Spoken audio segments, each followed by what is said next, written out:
Are you frustrated with your sales team because they're not hitting quotas or really not performing well?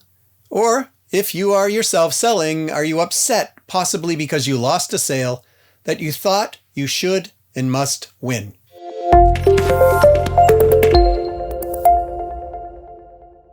I'm Doug Brown, and in this video I'm going to give you 9 mistakes that people make while selling that cause them lost sales, damage to their reputation, and loss of time and money.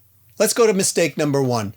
Selling products without taking a buyer's needs, wants, and desires and what they're really looking for into consideration.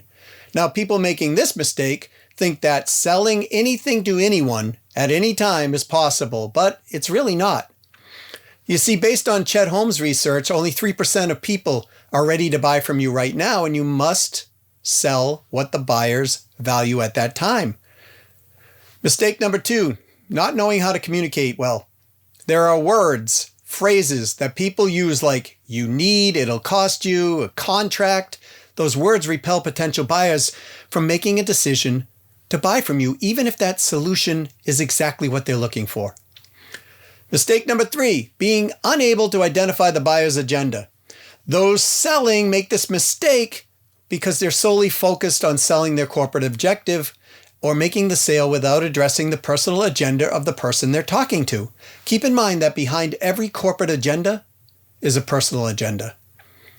Let's take an example. Let's say there's a person who works in a corporation being given a sales pitch on an expensive service for their company.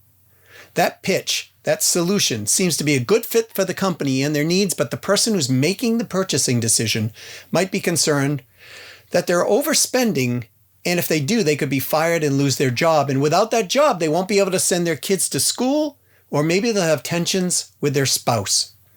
But if the person keeps pressing them, the selling person, to make that sale, they're breaking rapport without ever knowing the reason why. So the corporate agenda of the potential buyer was to find a possible solution for the company, and the personal goal was to be safe and secure in the job position. Can you see how this would create a conflict? Mistake number 4, this is my favorite one, not addressing objections. There's nothing more insulting to a potential buyer than a seller avoiding, ignoring, or crushing their objections, and focus on resolving objections, guys, and not crushing them or avoiding them. For example, if a salesperson is trying to crush the objection with that potential buyer who is concerned with the cost of the service being pitched to them, they, the buyer, will likely try to compare prices with another service provider, even if they had not initially intended to do so, as the salesperson was not truly listening to their concerns. If, instead, that salesperson was conversational with the potential buyer, trying to resolve their objections, they likely stand a much greater chance of making the sale win-win for both parties. Mistake number 5, not asking for the sale. That's crazy. Sometimes people don't know how, and sometimes they just don't like asking for it. Yet the truth is that we all need to ask for the sale, because statistics clearly show that 90% of potential buyers will not buy unless they're asked to do so. Mistake number 6, failing to follow up. This is a mistake that's all too common. I was just talking with a lady who lost 700 units at $500 per unit recurring revenue, $350,000 in annual revenue loss simply because of a lack of follow-up. Because she failed to keep in consistent contact with the company and the buyers, they bought from someone else. The average client stays 4 years. That's $1.4 million in lost revenue alone, never mind the fact that her commission was 50% of each $350,000. Let's go to mistake number 7.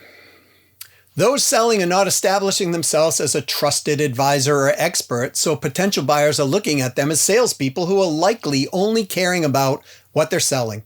It gives potential buyers a bad feeling, and naturally, they're not willing to open up, talk about what is truly frustrating them. Thus, there are challenges in the sales process which result in low conversion, and potential buyers are also not eager to refer the person who is selling. Mistake number 8 is not building rapport, trust, like, and respect. People often say, maybe he or she is good, but I don't trust them, so I'm not going to buy. Building rapport is the number 1 success factor in most sales.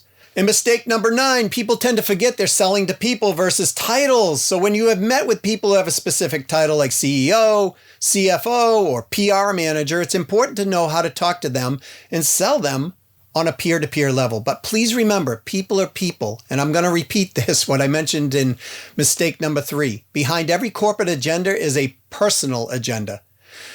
So you must remember that people are people first, and you're selling to people. Well, thanks for watching, and if you've enjoyed this video and found it helpful, please leave a like and subscribe to my channel to hear more about my sales revenue growth insights. And also, please comment and let me know your thoughts as well as to what you'd like to see me talk about next. To your success.